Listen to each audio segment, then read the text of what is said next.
Z nami je Danica Vidmar, avtorica knjige Deklice brez gnezda, v kateri razkriva svoje odnose z družinskimi člani.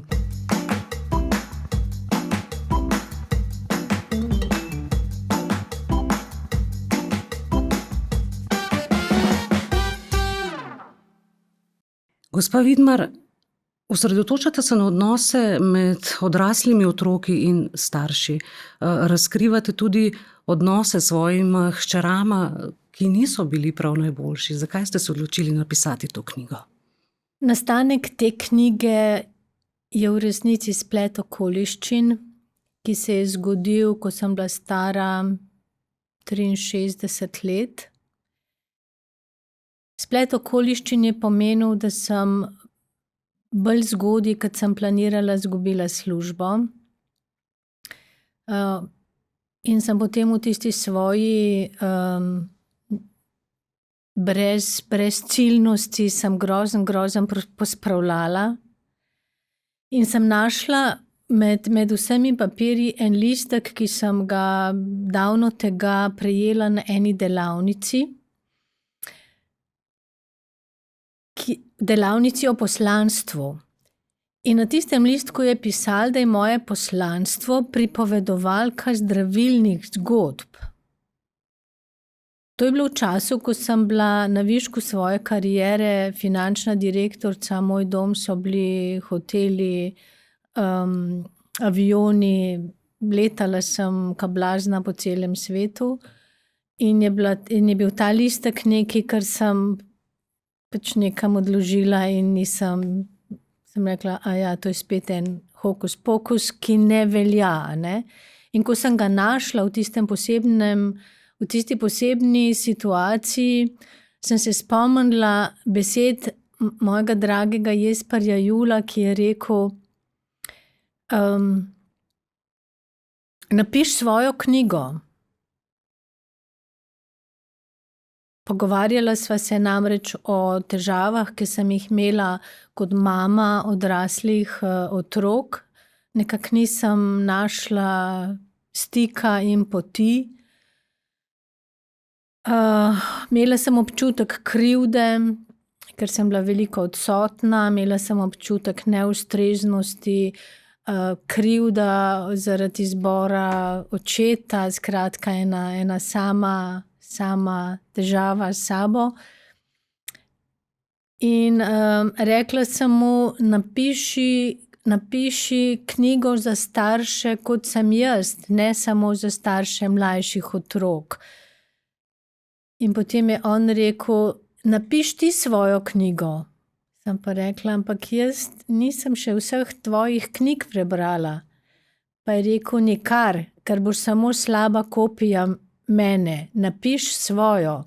In v bistvu je bilo to med tem najinim pogovorom in pisanjem moje knjige je minilo sigurno 8-9 let. In ko se je vse to zložilo skupaj, sem jaz rekla, kaj pa, če bi se res lotila tega, ne? Imela sem polno časa in enih notranjih, bom rekla, občutkov, ki so se potem začeli zlivati na papir in so se zlivali 2 leti. Jesper Jul je danski terapevt, ki vam je pomagal pri tem razkritju. Vaša življenjska pot ni bila prav lahka, to tudi razkrivate v knjigi. Katere so bile najtežje ovire, na katere ste naleteli in kaj ste vmes spoznavali in na koncu spoznali? Te najtežje ovire so se v glavnem kazale zaradi tega, ker sem imela zelo slabo samopodobo in so se kazale v raznih oblikah. V teh, da sem se prilagajala preveč, podrejala, da sem živela dolgo let z eno potlačeno jezo, ki se je v resnici nisem zavedla. Ena od teh oblik slabe samopodobe je perfekcionizem, delavnost, workoholizem, ne se ustaviti, vedno biti popoln, perfekten. do tam, kjer sem tudi svojim otrokom oziroma namesto svojih otrok želela reševati težave, ko so bili že odrasli, a ne. Sem reševala njihove težave, ko so mi kaj povedale, kako se počutijo, se nisem dol usedla pa poslušala, kaj mi pripovedujejo, še manj, da bi bila sposobna se vživeti v neke občutke, ampak sem takoj vklopila svojo glavo in iskala rešitve. Marsikdo bo rekel, danes veliko ljudi dela, živimo hitro, pa vendar pravite, da je potem temelj dobrega, zdravega odnosa, z otroki kaj? Da jih znamo slišati, da jih vidimo? Zdrav temelj vseh odnosov je naš odnos do nas samih. In šele, ko vzpostavimo ta odnos do sebe, ko sebe cenimo, jaz ne rečem, da se imamo radi, ker me je ta beseda motila in nikoli nisem vedela, kaj to pomeni. Namesto nje uporabljam stavčno zvezo lepo delati s seboj, ker to nekako bolj razumem. Torej, ko lepo delamo s seboj, ko lepo razmišljamo o sebi, ko se ne bičamo in ne preganjamo kar naprej, ko si dovolimo čutiti potrebe, ki jih imamo, takrat šele lahko vzpostavljamo zdrave odnose z vsemi ostalimi. Šele takrat znamo postavljati zdrave meje in šele takrat lahko otroke učimo, kako postavljati zdrave meje. Ker če starši nimajo kompasa, ga otroci ne morejo imeti. Otroci ne poslušajo, otroci nas gledajo. Se pravi, ne bo dovolj, da se vsak dan pogledaš v ogledalo in si rečeš, rad se imam. To žal ne deluje, ali pa bom rekla, pri meni ni delovalo, pa verjamem, da nekjer zares ne deluje. Mogoče pomaga, ne vem. Resnica je pa ta, če ne čutiš te lastne vrednosti in če ne čutiš, da si želiš lepo delati s seboj v situacijah, ki so neobičajne, ki so stresne, v katerih nimaš časa biti pripravljen, takrat potem vedno tako odreagiraš, da rečeš, spet sem isto naredil, spet se mi je isto zgodilo. In šele ex post potem rečeš, če bi pa razmislil, ampak to pomeni, da se učiš, a ne? Ampak šele, ko se vsaj približno naučiš, znaš odreagirati tudi v situacijah, ki niso predvidljive, ki niso napovedane, ki niso znane. Če pogledava nazaj, kakšen odnos, ko razmišljate danes, ste imeli s hčerama?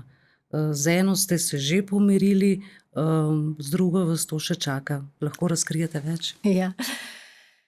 Jaz sem bila izjemno, izjemno skrbna mama. Nisem znala biti pa ljubeča mama. To je to, kar sva govorili prej. Razlika med skrbno mamo, to, kar sem jaz delala, dati otrokom vse, nuditi jim vse, ponuditi jim vse, da jim ja ne bo težko, da jim ja ne bo hudo. V resnici gledaš bolj okrog otrok, kot pa otroke same. In mame samohranilke imamo to dodatno težavo, da je samohranilstvo res zahtevna pot. Zaradi tega, ker si zares za vse sam. Moje samohranilstvo je bilo zelo dobesedno, ker je pomenilo in organizacijsko in finančno in vse. Jaz sem celo bila brez strehe nad glavo, ne, zato smo tudi deklice brez gnezda. Ampak vseeno otroci potrebujejo starše, ob katerih se počutijo varni in ljubljeni. In če se mama ali starši sami ne počutijo varne, potem ne morejo te varnosti dati otrokom. Z mlajšo hčerko sva tekom let, tekom časa in tudi po tej knjigi in s pomočjo te knjige prišli do res lepega odnosa dveh odraslih ljudi, ki se obravnavata z veliko naklonjenostjo, pa vendarle si puščata prostor in samostojno pot. Moram reči, da sem zelo, zelo vesela, da se je moja mlajša hči v teh zadnjih 3 letih od tega, ko sva začeli s to knjigo, se je res postavila. Avgusta se bo poročila še enkrat, sem dobila še 2 vnuka, tako da sem res hvaležna in srečna za ta odnos.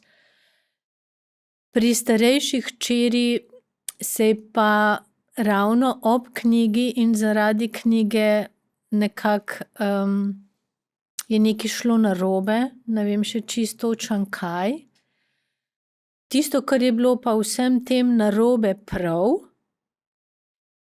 je pa to, da je nastala med nama ena taka visoka stopnja iskrenosti, ki ni vedno, kako bi rekla, ne izgleda zmeraj lepo, no, bom tako povedala.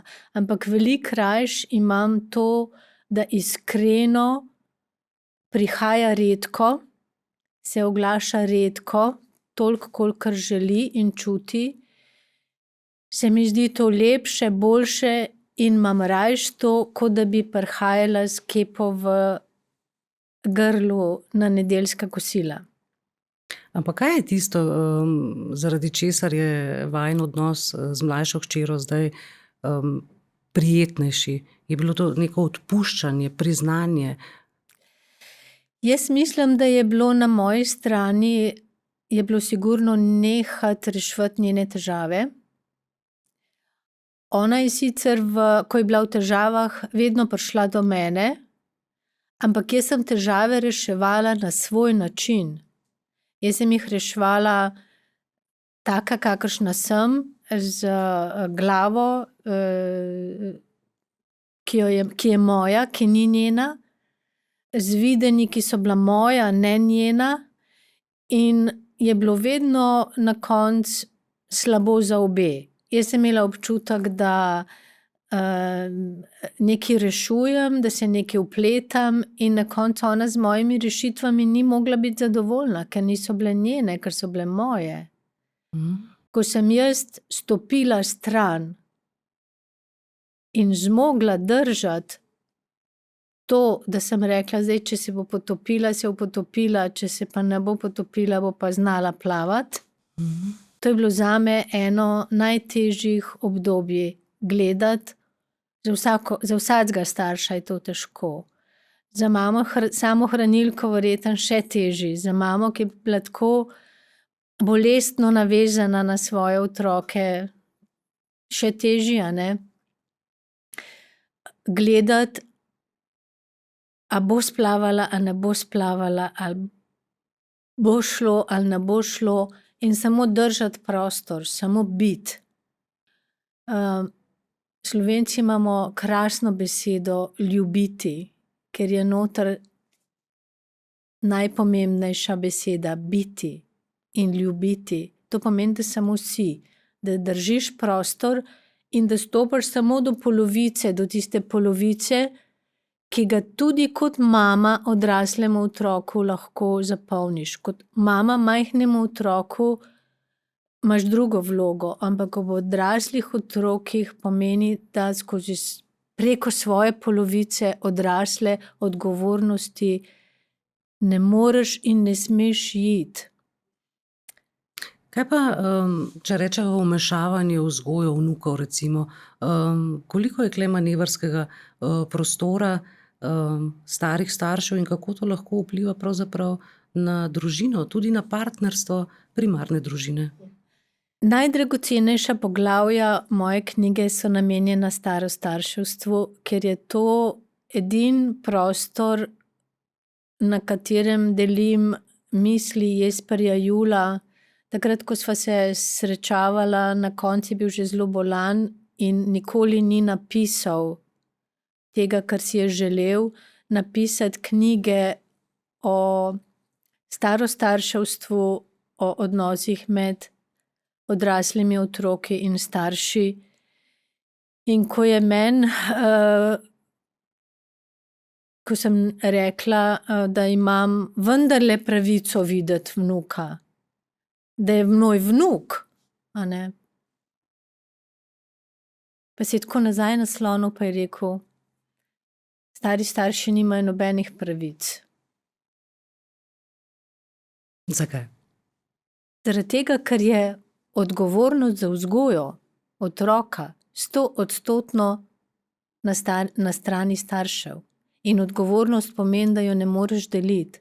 Je sicer takoj dodal drugo plat tega istega kovanca in je rekel: ampak stari starši tudi nimajo nobene obveznosti biti servis. Gre za odgovornost dveh odraslih oseb. Seveda, če se poklopi to, da stari starši znajo in radi pomagajo in da mladi starši, mlajši starši znajo prositi in postaviti meje, dokot želijo, spustiti stare starše v svoj novi dom, je seveda super, če se to poklopi. Zelo je pomembno in je poudaril tudi, da je pomembno, da se partnerja nekako o tem sporazumeta, da veliko zmede izhaja iz tega, da mladi par v resnici ima različne želje in hotenja, koliko spustiti stare starše v svoj novi dom. Se Ali pa pravi, si morata starše. biti na jasnem, ne? Morate si biti na jasnem. On je rekel, ni nujno, da sta soglasna. Ampak to je nekaj, o čemer naj bi si bila na jasnem, da ko ali prosta za pomoč, ali gresta na obiske, ali karkoli se dogaja v tem odnosu, moji starši, tvoji starši, midva, da jima je jasno, da nasprotna, to se pravi, če je žena recimo bolj navezana na mamo ali sin na mamo, da se ve, koliko sodeluje drugi par oziroma da se od njega ne pričakuje nekaj, če on ne želi imeti stikov, če želi imeti manj stikov, če želi manj vpletanja ali več vpletanja, da potem iz tega ne nastane še partnerski konflikt, ampak da se ve, on ne želi in da se to spoštuje. Ona ne želi in se to spoštuje. Ampak s to knjigo Na zrela leta pravzaprav sporočate, da nikoli ni prepozno. Da je tudi v poznem obdobju možno še marsikaj rešiti, kar se je dogajalo doma za štirimi stenami. Nikoli ni prepozno, nikoli ni prepozno. Tisto, kar pa zdravi, je resnica.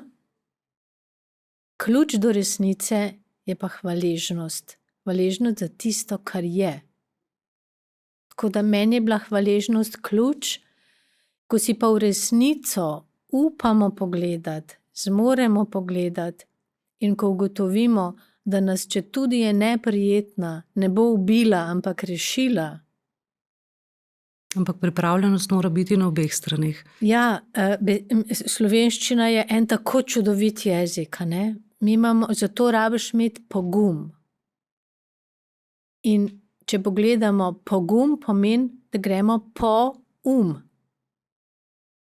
Gremo po to se pravi poznanje, povedanje, pospoznanje. In beseda znanje ima spet celo paleto čudovitih besed. Priznanje, spoznanje. In tudi beseda, ko ne zmoremo sami, da gremo po pomoč, je v besedi pomoč, pomeni, da gremo po moč. In Slovenci imamo do prošnje za pomoč eno tako zadrego, se mi zdi, a ne? Ker so nas učili, da si reva, če prosiš za pomoč. Ja, Prositi za pomoč je znak poguma, je znak odprtosti. Je pa res, da ko prosiš za pomoč, kadar prosiš za pomoč, je fino, da si konkreten. Da si pa konkreten, moraš pa spet pri sebi začeti, od sebe iti. Da pa lahko greš od sebe, moraš pa odkleniti svoja čutila. Moraš pa čutiti. In tekom časa mnogo tega čutenja odklopimo. In ko ga začnemo priklapljati nazaj, v resnici priklapljamo celo paleto. Ne moč priklopiti samo tistih, ki bi jih rad. Ampak ko vidimo, da nas nič ne ubije od tega in da resnica zdravi, priznanje zdravi, spoznanje. Koliko ljudi danes pri vas poišče kakšen nasvet, pomoč, tudi predavate? So stiske med starši in odraslimi otroki velike? Jaz bolj delujem tako, bolj neprofitno bi rekla, no, tako. Zadnje čase pa ugotavljam, da ta knjiga in to branje v enaki meri pomaga mlajšim staršem, da svoje starše vidijo drugače. In ko se zgodi odpuščanje in razumevanje staršev, ko se začne rojevati družinska empatija, je lažje tudi za starše, ki živijo v sendviču med starimi starši in svojimi otroki največkrat, in tej generaciji je vedno najtežje. Meni je zdaj, ko sem na drugem koncu, mi je lažje. Ampak ko si vmes tej generaciji med 30 in 45, tem je po moje najtežje, ko so obremenjeni še z vsem ostalimi stvarmi. Zdaj pa so obremenjeni še zame neustreznim starševstvom velikega starša. Jaz v svoji knjigi nekako sem iznašla, če rečem to besedo, pojem veliki starš, to je država. To je prišlo zelo spontano, ker sem bila Jugoslovanka 30 let in Slovenka potem 30 let in sem tako zelo izrazito čutila razliko teh dveh staršev. In ko otroci odrastejo, ko grejo na svojo pot, je starševstvo velikega starša dostikrat pomembnejše od starševstva staršev, ki so te rodili.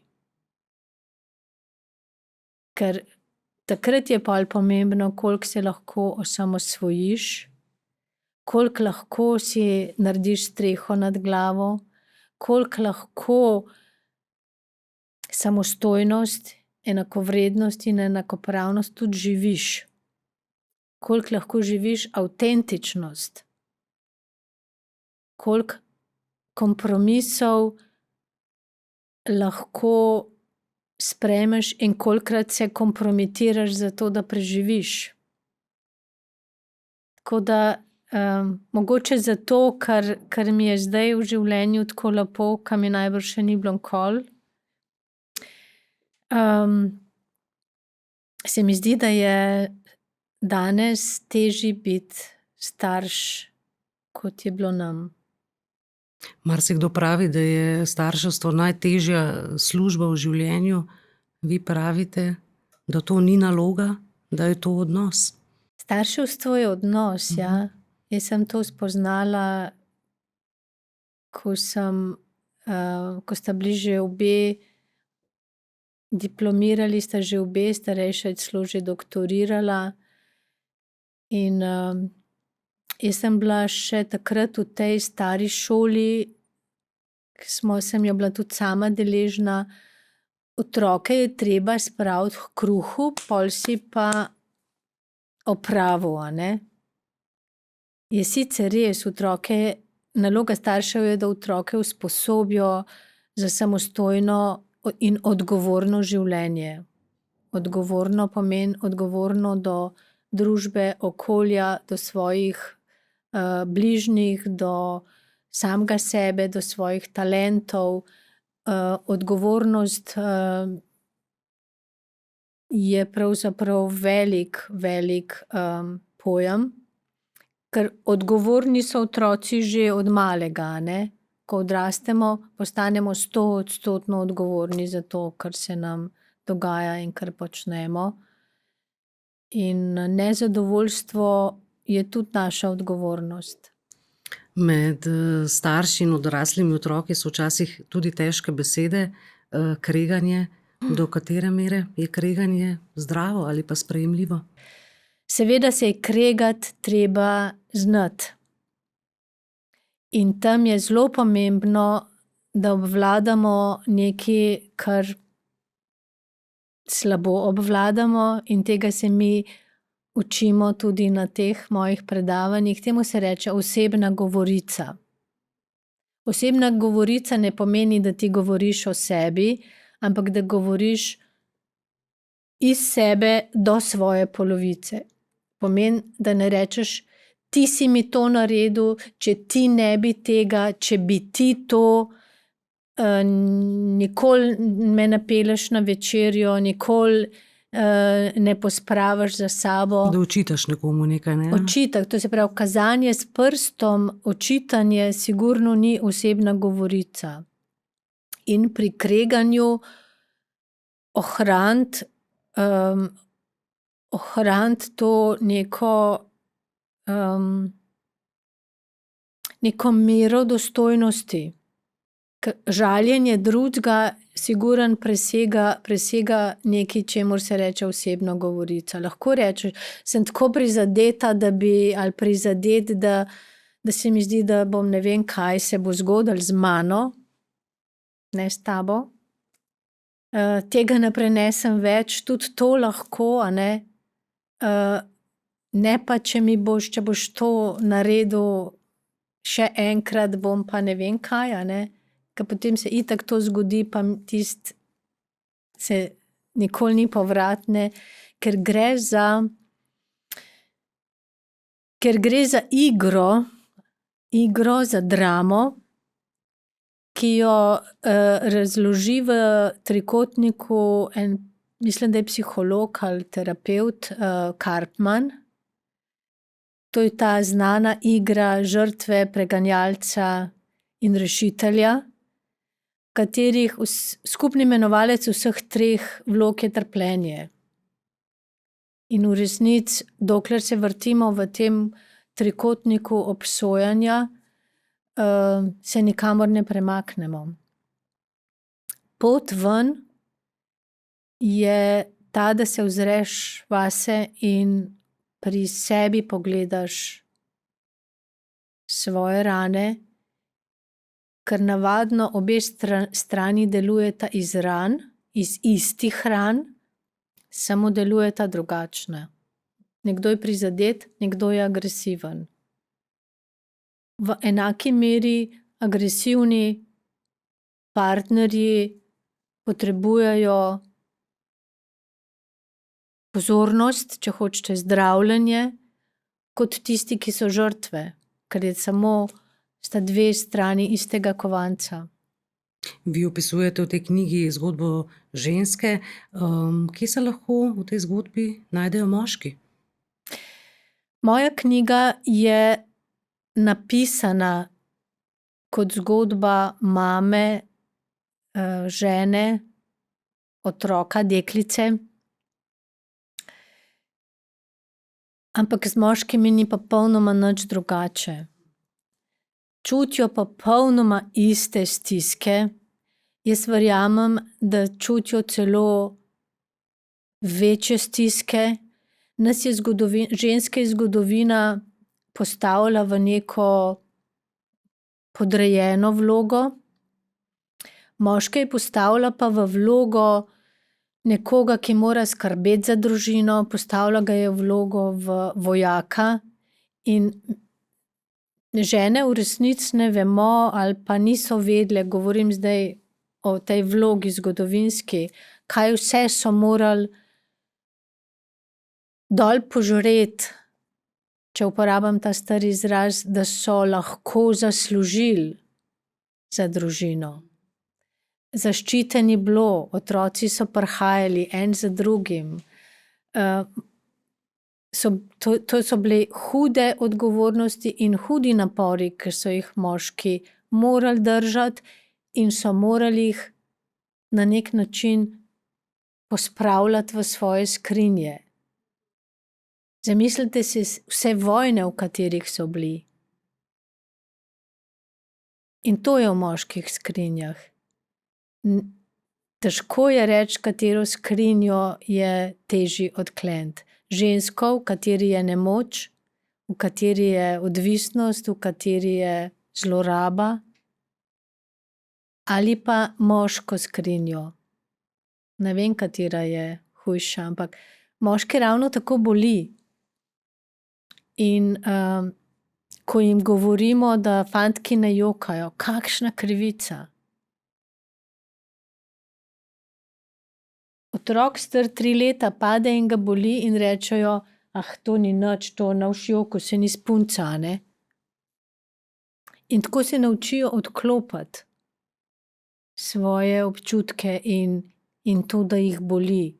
In ne priznajo, da jih boli. In zato tudi veliko težje prihajajo na delavnice, kjer se pogovarjamo o občutkih, o čustvih, ker če gledamo na teh delavnicah, so večinoma ženske, tu in tam se pojavi kakšen moški.